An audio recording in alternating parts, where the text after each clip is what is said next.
여러분 잘 아시겠지만, 어머님들도 잘 아시겠지만, 사실 아이들을 키운다라고 하는 것이 어려움이 상당히 많죠. 특히 요즘은 이제 또 워킹맘들이 이제 직업을 갖고 계신 어머님들이 많아서 아이하고 대하는 시간들이 상당히 조금 줄어드는 현상을 보이기 있기 때문에, 아이하고 이렇게 아이의 이제 마음을 안다든지, 또 아이의 행동을 갖다가 파악한다든지, 또 아이하고 상호작용한다라고 하는 것들이 상당히 좀 시간적으로나 또 마음적으로나 여유가 조금 없어서 아이하고 관계가 상당히 어려움을 겪는 경우가 많습니다. 그래서 저희가 이제 그 소아청소년, 그 대한소아청소년 그 학회가 있거든요. 학회에 제가 이제 발달위원장으로 있으면서 부모님들을 위한 책자들을 이제 만들어야 되겠다 그래가지고 이제 여러 책자들을 만들었습니다. 그때 만들었던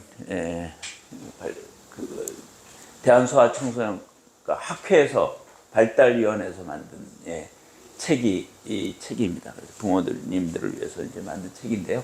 이것을 중심으로 좀 말씀을 드리겠습니다. 저에 대한 소개는 원장님께서 잘 해주셔서 감사하겠고요. 제가 최근에 쓴 책은 이제 독서의 뇌라는 책을 썼고요. 이제 앞으로 올해도 이제 책 탈고를 하나 해서 도파민 학습법이라는 책이 이제 곧 나옵니다. 그래서 초등학생들을 위한 책이고요. 아이들의 이제 행동이나 이런 문제에서 훈육이라고 하는 문제는 사실은 아이들하고 어떻게 잘 지내가가 상당히 중요합니다.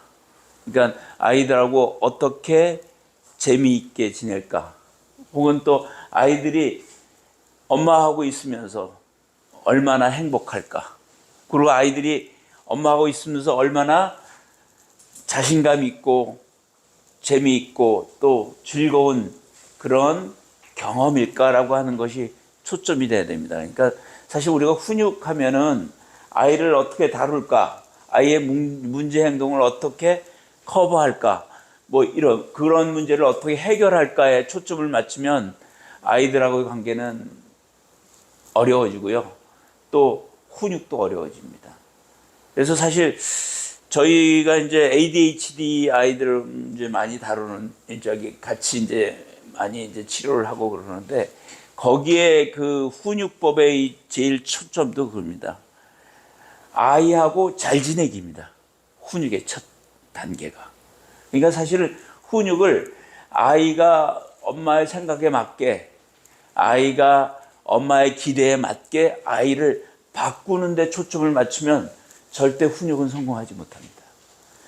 아이하고 얼마큼 잘 지낼까? 아이는 엄마를 얼마나 나를 좋아할까? 나는 아이를 사랑하는데 내 사랑의 표시를 어떻게 할까에 초점을 맞추다 보면 훈육은 자연스럽게 이루어지고 아이도 선하고 행복하고 건강하고 그리고 마음 건강한 아이가 됩니다.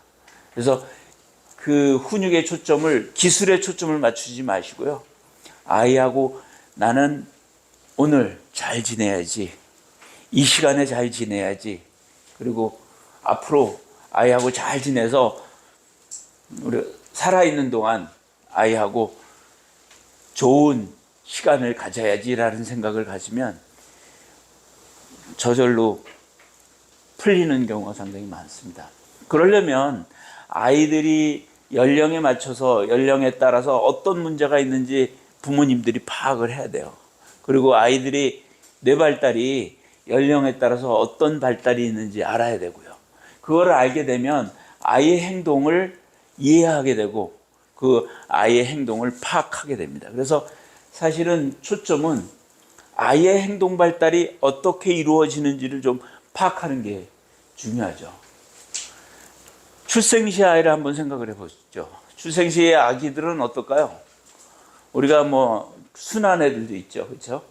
까다로운 애들도 있고 느린 아이들도 있습니다. 그러면 이 아이들을 똑같이 대하는 방식이 바람직하지 않을 수 있죠. 예를 들어서 순한 아이들 같으면 아이가 순하니까 낯갈려둬도 잘 놀아요. 심지어는 기저귀가 젖어도 울지도 않습니다. 그러면 어떤 일이 벌어지겠어요? 부모님이 정기적으로 아이를 점검하지 않으면 아이는 기저귀 발진이 생겨가지고 그 고통 때문에 울게 되는 거예요. 그러니까 사실 순한 아이일수록 부모님들이 아이가 잘 태어났다라고서 딴 일을 할 게 아니라 정기적으로 기저귀도 점검을 하고 아이를 자극도 해주고 그래야 되는 거죠. 까다로운 아이라고 그러면 어떨까요? 까다로운 아이들을 훈육하는 방법은 빨리 대응해 주는 거예요. 사실 부모님들이 이제 생각하는 것 중에 하나는 아이의 버릇을 고쳐야 되기 때문에 아이가 잠을 제대로 자고 규칙에 맞게 일어나고 규칙에 맞게 자고 또 해야 될 일과 안 해야 할 일을 구분하려면 미리 아이들한테 뭐를 알려줘야 된다고 생각을 하는데, 사실은 아이들이 우는 거는 일부러 우는 법이 없습니다. 자기가 고통스럽든 아니면 자기가 심심하든 아니면 자기가 엄마한테 뭘 요구하기에 우는 것밖에 할 수가 없으니까 요구하는 것도 있는 거거든요. 근데 그거를 아이가 일부러 나를 힘들게 하기 위해서 아니면 엄마한테 경고를 주기 위해서 운다라고 생각하면 절대 안 된다라고 하는 거죠. 이 이제 출생 시에서 이제 12개월 이전의 아이들은, 그러니까 사실 까다로운 아이를 대하시면 일단 빨리 가서 해결해 주셔야 돼요. 빨리 가서 달래주셔야 되고요. 빨리 가서 문제를 불편한 게 있으면 그걸 해결해 줘야 되고요. 또 부모가 가까이 오는 걸 원하면 또 그걸 해줘야 되고요. 또 먹기를 원하면 그걸 해줘야 돼요. 그러니까 출생 시의 초점은 뭐냐면 아이들이 이것저것 관심이 많고 자기를 표현하고 이런 것들이 전부 말하자면 울음밖에는 표현을 할 수가 없기 때문에, 아이들이 우는 거기 때문에 그것을 아이가 요구하는 신호로 받아들여 가지고 해결해야 되는 거지. 이 울음은 일부러 나를 하기 위한 울음이다. 아이들이 그 버릇들이기에 하나로 생각하시면 안 된다라고 하는 거죠. 그래서 출생시 애들은 사실은 아이들의 우선은 시각이나 청각 이런 감각의 발달이 상당히 조금 떨어져 있는 상태죠. 아이들이 초점을 맞추려면 6개월은 돼야지 초점을 맞추고요. 파스텔조를 보는 것도 6개월이 돼야지 파스텔조를 제대로 볼 수가 있습니다. 그러니까 사실 이 시기의 아이들은 엄마를 보더라도 사실 초점이 없게 만드는 거죠. 그러니까 사실 이때 그림책이나 아니면 모빌 이런 것들을 줘도 윤곽이 뚜렷한 것들을 주는 이유는 바로 이제 그런 겁니다. 그래서 아이들은 윤곽이 뚜렷하고 그리고 말하자면 원색의 것들을, 그리고 세상 보는 것이 다 처음 보는 거잖아요. 그래서 그런 것들에 대해서 호기심을 갖고 관찰을 하고 또 그런 것에 대해서 아이들이 열광하는 시기다라고 생각을 하시면 되겠습니다. 두 번째, 이제 0에서 12개월이죠. 그러니까 출생하고 나서 이제 우리가 이제 영아에서 한 1개월이 지난 그 시기부터는 아이들의 뇌 발달이 상당히 발달이 이루어집니다. 또 청각적으로나 아니면 다른 감각, 맛 감각이라든지 이런 것들도 완전히 발달하기 때문에 아이들이 이것저것에 대한 관심이 많고 또 자기가 좋아하는 것이 생기고 자기가 선호하는 것이 생깁니다. 그러니까 사실은 이때 아이들은 아이가 안정되게 이곳이 내가 살만한 곳이구나, 나를 안정되게 해주는구나 하는 애착 형성이 상당히 이때는 중요한 시기입니다. 그러니까 사실 아이들한테 부모는 안전기지의 역할을 해줘야 되는 때가 0에서 12개월이다라고 하는 거죠. 그래서 초점이 거기에 되는 거고요. 13에서 이제 36개월 되면서 아이들은 여러 가지 인지적으로도 많이 발달하죠. 그리고 우리가 발달의 각 항목, 언어라든지 인지라든지 사회성이라든지 운동이라든지 이런 것들이 다 발달하는 때입니다. 특히 이 시기는 13개월에서 36개월 시기는 그러한 것들이 다 기초적인 것이 발달하기 때문에 그런 것들을 갖다가 말하자면 표현하고 그거를 자기의 욕구를 충족시키고 그 관심을 갖다가 자기가 쫓아가면서 해결하고 이러는 때예요. 그러니까 사실 이때부터는 언어도 튀기 시작하죠. 그러니까 사실 이때는 말로 대답을 해줄 수도 있고요. 말로 위로를 해줄 수도 있고, 그래서 언어와 소통이 상당히 중요한 시기가 되겠습니다. 그래서 13개월에서 36개월까지는 되게 그런 것들이, 엄마와의 관계 이런 것들이 중요한 시기죠. 4세가 되면 이때부터는, 여기서 4세라고 하는 것은 37개월에서 48개월 라고 생각이 됩니다. 이때는 좌뇌하고 우뇌가 통합되는 시기입니다. 그래서 사실은 아이들이 체험을 통해서, 예를 들어서 스티로폴로 된 바위하고 진짜 바위를 구분하는 시기이기도 하고요. 또 엄마가 예를 들어서 말을 하지만 엄마의 말과 엄마의 표정이 다르면 엄마가 거짓말을 하고 있다라고 하는 것도 파악할 수가 있는 시기입니다. 좌우 통합을 되기 때문에. 그래서 이 시기부터는 사실은 아이가 자기 스스로 판단을 하고요. 또 관계나 이런 것들도 중요시하고 구체적인 체험을 하는 게 상당히 중요한 시기가 되겠습니다. 그러다가 이제 37개월에서 48개월이 되면 그때부터 아이들은 이제 언어 발달이 잘 이루어지기 시작을 하고요. 그리고 자기 중심의 이제 세계가 생기는 거죠. 그래서 자기가 하고 싶은 것, 그리고 자기가 원하는 것, 그리고 자기가 선호하는 것. 뭐 예를 들어서 동물조차도 뭐 나는 코끼리를 좋아해라든지 또 나는 파란색을 좋아해. 그래가지고 자기 스타일이 생기는 거죠. 그래서 자기가 좋아하고 선호하는 것들이 정해지게 됩니다. 그러면 그런 것들을 또 충족시켜줘야 되는 거죠.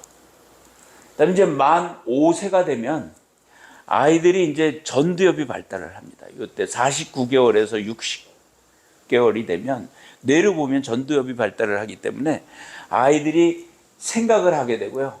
그리고 말도 상당히 논리적이고요. 또 문제 해결력과 창의력, 상상력 이런 것들이 발달을 하기 시작을 합니다. 그래서 인지적으로 상당히 발달하죠. 그러니까 어떻게 해요? 뭐 엄마가 물더라도 논리적으로 맞지 않은 말을 하면 그거를 갖다가 받아들이지 않죠. 그래서 꼬치꼬치 캐묻기도 하고, 또 뭐 그림책 같은 거 보면 창작 그림책이나 또 세계 명작 그림책을 좋아하는 시기이기도 합니다. 그래서 이제 그런 것들이 이루어지고요. 이제 6세가 되면 이제 60개월에서 여기서는 이제 72개월이 되겠죠. 이때부터는 사실은 초등학교로 들어가기 위한 습관이 만들어져야 되는 시기입니다. 그래서 사실 훈육에 있어서는 초점은 습관을 만들어주는 데 초점을 맞춰주는 훈육이 이루어져야 되는 거예요. 그래서 예를 들어서 아침에 일찍 일어나는 거, 또 일찍 자는 거, 독서하는 습관, 또 시간의 개념을 또 파악해야 되는 거죠. 그래서 30분, 1시간 이런 것들이 와 닿아야 되는 거예요. 그래서 사실은 이때는 아이들한테 타이머 같은 것들을 보여주고요. 5분이라는 게 어떤 의미가 있는지, 10분이나 30분이 어떤 기간을 의미하는지를 아이한테 파악해 주는 시기이기도 합니다. 또 운동 습관 같은 것도 필요하죠. 줄넘기 같은 것들을 일정하게 이제 시간에 하게 하는 그런 습관을 가르쳐 주는 습관입니다. 그래서 시간 관리하는 습관. 그러다 보니까 이때는 사실은 부모님하고 같이 시간표 같은 것들을 만들어서 그 시간에 맞게, 물론 그게 정확하지는 않겠죠. 그래서 아침에 일어나는 거, 공부하는 거, 놀이하는 시간 이런 것들을 아치하고 시각적으로 만들어 가지고 그 시간에 맞춰서 하는 연습을 하게 되는 거죠. 그렇게 되면 이 아이들이 이제 초등학교에 들어가고요. 초등학교에 들어갈 준비가 되는 시기다라고 하는 겁니다. 그러니까 요 발달에 맞춰서 우리 아이들을 훈육하면 되겠다라고 하는 거죠. 연령별로 보면 그런 관점을 가지고 보면 눈에 보이죠. 어떤 문제가 있는지. 0에서 12개월은 어떤 문제가 생길까요? 막 울고 낯가림하고, 그렇죠? 밤에 잘 안 자고, 잠 같은 것도 사실은 불규칙한데 대개 우리가 4개월이 되면 정착이 되잖아요. 그렇죠? 밤중 수유도 이제 서서히 없어지기 시작을 하고요. 그래서 4개월부터는 이제 수면에 대한 체계를 이렇게 밤에 자고 아침에 일어나고 이런 규칙적인 것들을 만들어주기 시작을 해야 되는 거죠. 물론 시작은 2개월부터 시작을 되지만 4개월이 되면 어느 정도 정착이 돼서 아이의 수면 패턴이 이루어지기도 합니다. 13개월에서 24개월에서 가장 중요한 것은 뭘까요? 대소변 가리기죠. 그래서 아이들이 대개 이제 18개월 될 때 되면 아이들이 소변을 한 3시간 정도 참을 수 있기 때문에 대소변, 유아 변기를 통해서 이제 대소변 가리기 훈련을 시키는 시기고요. 또 일상생활에 대한 관심들이 상당히 많죠. 그래서 뭐 산책도 가고 또 어디 나들이도 가고 그러기 때문에 그런 것들에 대한 관심도 많고요. 또 이때는 또 아이들에 따라서는 먹는 것이 문제가 될 수도 있습니다.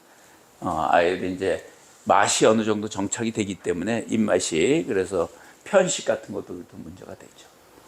25개월에서 이제 36개월이 되면 뭐가 초점이 될까요? 아이들이 한 30개월 정도 되면요, 이제 다른 아이들에 대해서 관심을 갖게 돼요. 그 이전의 아이들은 두 아이를 같이 놔두도록 따로따로 놉니다. 그러니까 블록을 같이 놀아도 같이 협동해서 노는 게 아니라 따로따로 노는 거죠. 그러니까 사실은 이때부터는 사회성을 가르쳐 주기 필요하다라고 하는 거죠. 뭐 어떤 사회성, 친구가 왔을 때 반갑게 인사하는 거, 차례 지키는 거, 그리고 장난감 2벌, 뭐 우리 집에 아이들이 놀았다면 장난감을 2벌을 가져서 친구도 놀고 자기도 놀고 하게 하고, 어떻게 보면 그러한 사회성을 가르쳐 줘야 되는 요때의 시기가 요때라고 할 수가 있겠습니다. 37에서 48개월이 되면 아이들이 어느 정도 이제 말을 하게 되고, 말하는 게 아이의 사회성이나 이런 데 연결하는 시기예요. 그래서 이때 아이들이 말 더듬는 아이들도 많고요, 발음이 안 좋은 아이들도 많습니다. 발음이 안 좋으면 어떨까요? 발음으로 인해서 친구들이 못 알아먹으면 친구들과의 관계가 안 좋겠죠. 사회성이 떨어집니다. 그렇다면 또 자존감도 같이 떨어지고요. 그래서 사실은 이 발음이 안 좋다고 아이들이 많이 언어 치료를 받는 시기이기도 합니다. 이 시기가. 그래서 이런 시기 때는 이제 또 형제들과의 관계라든지, 또 이때부터는 대개는 이제 어린이집이나 이런 데를 다니기 때문에 그쪽에서의 친구들하고의 싸움이라든지, 또 형제가 있다면 형제와의 문제, 이런 것들이 이제 주로 문제가 되는 시기가 되겠죠. 49개월에서 60개월, 이 시기는 이제 유치원에 이제 주로 가 있는 시기겠죠. 그러니까 거기서 친구들하고 관련된 뭐 여러 가지 문제들, 뭐 나쁜 말을 욕을 한다든지 거짓말을 한다든지, 또 친구들하고 관계에 있어서 좀 소극적이라든지, 또 그러다 보면 또 야경증이라고 해서 밤에 깨어서 이제 낮에 느꼈던 그런 어려움 때문에 그것을 표현하는 그런 것들이 좀 나타나는 시기가 되고요. 60일에서 취약전이 되면 이때부터는 이제 아이들이 초등학교에 들어갈 준비를 하기 때문에 사실은 집중력에 문제가 있는지 없는지, 너무 산만한지, 너무 감정 조절이 못하는지, 아니면 뭐 이때 아이들이 스트레스를 받으면 틱 같은 것이 있는 아이들도 상당히 많습니다. 또 야뇨증이 또 문제가 되고요, 자위, 이런 것들이 사실 문제가 됩니다. 그래서 연령별로 사실은 문제가 되는 행동, 그리고 훈육을 해야 되는 것들이 좀 이렇게 달라질 수 있다라고 얘기를 할 수가 있겠죠.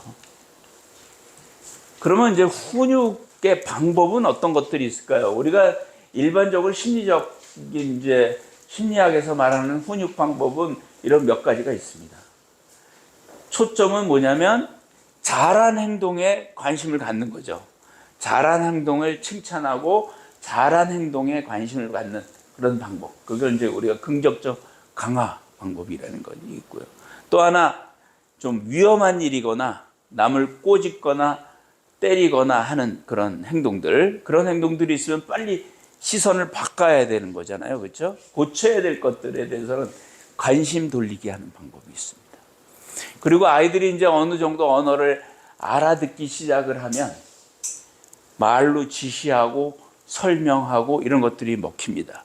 물론 12개월 이전에 영아 때도 그게 다 먹혀요. 그러니까 항상 부모님들이 말로 설명하고 얘기하는 거 아이들이 말아듣지는 못하지만 엄마의 태도나 눈빛이나 속삭이는 목소리 이런 거를 통해서 자기를 좋아하고 사랑하는지 자기한테 어떤 것들을 원하는지 이런 것들을 아이들이 파악하기 때문에 말로 지시를 하고 말로 설명을 하고 말로 위로해주고 이런 것들은 좋습니다. 그래서 그런 방법이 있겠죠.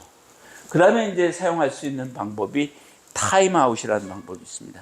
타임아웃은 예전에는 사실은 학교에서 타임아웃 방법이 어떤 것이 있을까? 초등학교 같은 데는 벌 세우기 같은 방법이 있고 또 유치원 시대 때는 타임아웃 방법이라고 그래서 다른 방에다 아이를 놔두고 근데 이제 이게 아동학대의 대상이 됐기 때문에 요즘은 유치원에서 타임아웃을 안 합니다. 물론 초등학교에서도 안 하고요. 그렇기 때문에 이제 타임아웃은 하면 집에서나 이제 가능하다라고 하는 거죠. 타임아웃이라고 하는 것은 잠깐 동안 예를 들어서 뭐 이 만으로 24개월이면 2분, 만으로 36개월이면 3분 정도 말하자면 아이가 혼자서 조금 이렇게 멀리 떨어져서 어머님이 관심이 없는 데서 마음을 가라앉히게 하는 그런 우리가 생각의자라고 얘기를 하죠. 그런 것들을 하는 건데 이게 상당히 훈육이 효과적입니다. 아이가 흥분하고 떠들더라도 잠깐 해가지고 그 예를 들어서 24개월은 한 2분 동안 앉아 있게 하는 거죠. 그리고 그동안은 아이한테 대한 관심을 좀 떨어뜨리는 이런 것들이 타임아웃 이런 것들이 상당히 효과적이기 때문에 우리가 타임아웃 같은 것들을 유아 때는 사용한다는 거죠. 아이가 너무 어릴 경우 영하면 조금 이제 뭐 12개월에서 한 24개월 아이들은 타임아웃 한다고 해서 생각의자에 앉겠습니까? 안 되죠. 그런 아이들은 아이를 잡고 지그시 잡고 아이의 얼굴을 보고 가만히 있는 거죠. 고개 예를 들어서 뭐 2분 혹은 1분 동안 가만히 있으면 아이가 흥분해 있다가 그 감정이 가라앉는 겁니다. 그러니까 연령에 따라서 이제 조금 이제 알아들 수 있는 뭐 유치원이나 어린이집 다니는 아이라 그러면 이제 의자를 생각하는 의자를 하는 생각 의자를 만들어 가지고 하고 그렇지 않은 아이들은 이렇게 아이를 잡고 지그시 보고 해서 감정이 가라앉을 때까지 좀 기다리는 이런 것들이 이제 말하자면 타임아웃 쓸 수 있는 거죠. 좀 큰 아이들 같으면 어떨까요? 규칙을 정한다든지 또 뭐 운동 제한을 체결한다든지 혜택을 처리하는 방법 같은 것들이 있습니다. 이런 것들은 이제 나중에 이제 초등학교 아이들한테는 적용을 하는데 오늘은 유아 때까지만 얘기를 이제 주로 얘기를 할 거기 때문에 사실 유아 때는 별로 적용이 안 됩니다. 그래서 사실은 영아와 유아는 두 가지 방법밖에 없습니다. 제일 흔한 방법은 뭡니까? 긍정적 잘한 일에 칭찬하고 관심 가지는 거예요. 그리고 조금 잘못된 일에 대해서는 관심을 안 가지는 거죠. 무관심해지는 거예요. 혼내는 게 아닙니다. 그리고 진짜 위험한 일, 진짜 고쳐야 될 일에 대해서는 감정적으로 아이를 야단치는 게 아니라 못하게만 딱 막는 거. 요 방식입니다. 요게 이제 긍정적 강화 방식입니다. 그러면 아이들은 부모가 자기가 잘한 일에 대해서 관심을 가지고 또 칭찬을 하고 그러기 때문에 그 아이들은 사실은 부모의 바람이나 부모의 생각을 따르려고 그러거든요. 선천적으로. 그러니까 아이가 맞춰서 따르게 돼 있습니다. 그래서 사실은 칭찬을 하고 조금 잘못된 일에 대해서는 관심을 갖지 말고 무시를 하고, 그러면 이게 주목받지 못하는구나. 그래서 때를 쓰는 행동을 하다가도 그걸 안 하게 멈추는 거예요. 저절로 멈추게 하는 게 상당히 중요하다라고 하는 거죠. 그거는 영아나 유아에 다 사용될 수 있습니다. 그 다음에 이제 아이가 예를 들어서 손가락을 빨고 있어요. 심심해서 그렇겠죠. 그런 경우가 많죠. 그러면 다른 재미있는 데로 관심을 돌리면 손가락 빠는 게 없어지겠죠. 그래서 사실은 특히 영아, 유아 같은 경우에는 관심을 돌리는, 예를 들어서 텔레비전을 보는데 텔레비전을 보게 하면 안 된다라고 생각할 때는 어떨까요? 딴 거 재미있는 거를 같이 놀면 그쪽으로 관심을 돌라지겠죠. 이런 식으로 관심 돌리기 방법이 상당히 중요하고요. 그 다음에 언어로 설명하고 이런 것들은 항상 필요하긴 한데 영아한테는 좀 어렵고 유아 때는 말을 또 어느 정도 알아야 되니까 좀 제한적이기는 하지만 어떻든 말로 설명하는 것은 기본적으로 해줘야 됩니다. 그 다음에 이제 타임아웃이죠. 타임아웃은 아까 말씀을 드렸다시피 좀 어린 아이들은 손잡고 하고 조금 커지면 생각의자 같은 것들을 해서 타임아웃을 시도를 하시면 대개 아이들의 훈육은 이루어진다라고 말씀드릴 수 있겠습니다. 그러면 연령별로 한번 어떤 게 문제가 되는지 좀 말씀을 드릴게요. 0에서 12개월 사이에 문제가 되는 것은 가장 큰 문제는 울음이죠, 울음. 앞에서 말씀드렸지만 울음이라고 하는 것은 아이가 엄마를 이제 말하자면 자기가 주관으로 만들기 위한 목적이 아니라 자기를 표현하는 거다라고 생각을 하시면 됩니다. 예, 그러니까 아이가 예를 들어서 밤에 자다가 울음을 울었을 때 우리가 보통 생각하시면 아이가 잠을 우는 거는 앞으로 하면 버릇이 되니까 울게 놔둬야지 라는 방식은 사실은 0에서 12개월 사이에는 바람직하지 않다라고 하는 거죠. 물론 아이들이 잠깐 뒤척이다가 잘 수가 있어요.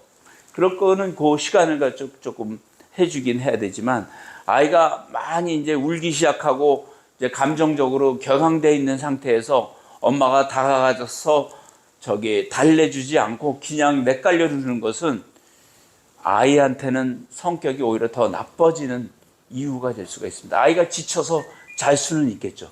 그렇지만 그게 습관으로 되지도 않을 뿐만 아니라 그러면 뇌는 사실 12개월 이전에는 오피오이드 시스템이라고 그래서 정서의 구조화가 이루어지는데 그것이 재구조화가 이루어집니다. 그러면 그렇게 자란 아이들은 그게 재구조화가 되어서 상당히 고집스럽고 그런 아이로 변해요, 성격적으로. 그러니까 이 시기에는 아이가 우는 거는 아이의 표현이다라고 생각해서 가능하면 적극적으로 반응할 필요가 있다라고 하는 거죠. 이 시기는 그래서 아이들의 엄마하고 애착이 성격이 익숙한 거를 좋아하는 시기가 되기 때문에 그리고 그 할머니나 할아버지 조부모가 오신다 하더라도 조금 덥석 앉지 않게 조금 이렇게 같이 엄마랑 같이 있는 시간을 좀 둔 다음에 가까이 가면 낯가림이 개선이 해소가 되거든요. 그런 식으로 해줘야 된다라고 하는 거죠. 또 수면 문제가 또 이 시기에는 있겠죠. 그래서 아까 말씀을 드렸지만 4개월에는 정착이 돼야 되고요. 또 수면 문제 중에 가장 문제는 밤중 수유 같은 것들이 문제가 되는데 특히 6개월부터 12개월 사이에 밤중 수유는 단계적으로 끊어야 되는 것이 되겠습니다. 또 호흡정지 발작이라고 해서 아이들이 막 울다가 시퍼렇게 넘어가는 아이들이 있어요. 그래서 심한 경우에는 저희 병원에서 뇌파도 찍기도 하는데 어떻든 간에 이게 흥분돼서 막 울다가 호흡이 정지가 되면 어떨까요? 뇌로 가는 산소가 부족해지기 때문에 입술이 파래지면서 경련을 하는 아이들도 있습니다. 그래서 호흡정지 발작이 있을 경우에는 우는 것을 가능하면 줄여줘야 되는 거겠죠. 그래서 그런 식으로 해결을 해줘야 된다라고 하는 겁니다. 또 아이들의 생리적인 상태에 따라서 짜증내는 경우도 있는데 그것은 뭐가 불편하다라고 하는 거죠. 방이 덥든지 어떤 생리적인 요소니까 그런 것들을 해소해 줄 필요가 있다는 거죠. 그래서 이 시기는 상인회하고 하인회의 문제입니다. 그러니까 사실은 생리적인 것이 나타나서 아이들이 울거나 짜증내거나 그런 거기 때문에 하인회에서 그것을 효과적으로 다스리는 것들이 필요하다라고 하는 거죠. 그래서 일단은 달래주고요. 또 아까처럼 주의를 다른 데로 돌린다든지 또 부드러운 말로 설명해 준다든지 그리고 감정이 폭발했을 때 그 감정을 억압하기보다는 그것을 풀면서 서서히 말하자면 풀어내게 해줘 시간을 두면 가라앉거든요. 그래서 그런 식으로 해줘야 된다는 거죠. 그래서 사실은 우리 감정에 아이들이 휘몰아치는 그 시간이 얼마 되지 않습니다. 끼케야 3분 정도밖에 되지 않아요. 그러니까 그동안만 감정이 그 폭발하는 겁니다. 그러니까 한 3분 정도 아이를 갖다가 봐주면서 이렇게 기다려주면 그 감정이 가라앉거든요. 그때 말로 설명해주고 해결해줄 필요가 있다라고 하는 거죠. 그리고 신생아 때 또 우는 경우는 뭐 여러분 아시겠지만 아이들이 일부러 부모를 괴롭히거나 울거나 야단치는 게 아니다라고 하는 거죠. 그래서 부모님들이 아이를 달랜다고 막 흔드는 경우가 있는데 그러면 어떤 문제가 생기냐면 쉐이킹 베이비 신드롬이라고 해서 흔들린 아이 증후군이 있을 수 있어요. 저도 사실은 전공의 때 그런 흔들린 아이 증후군 아이를 봤거든요. 이런 아이들은 이게 뇌가 사실은 물이 많고요. 이 시기는 거의 뇌가 한 70% 이상 물로 이루어져 있기 때문에 그리고 미세혈관들이 많아서 실제로 뇌출혈이 옵니다. 아이를 흔들거나 그리고 아빠가 또 신체놀이 한다고 너무 힘있게 막 발을 갖다 몸에 놓고 쿵텅쿵텅 한다든지 또 머리에 올려놓고 너무 흔든다 이렇게 되면 사실은 그것이 쉐이킹 베이비 신드롬 같은 것들이 올 수 있기 때문에 이제 그런 것들은 좀 달랠 때 몸을 흔들어 가지고 머리를 흔들어 가지고 하는 것은 조심할 필요가 있다라고 하는 거죠. 이때도 역시 마찬가지입니다. 부드럽게 관심을 가지고 달래는 음성으로 해주시고요. 엄마한테 또 뭐 부드럽게 진정하는 그런 표현을 해주시면 대개는 다 가라앉습니다.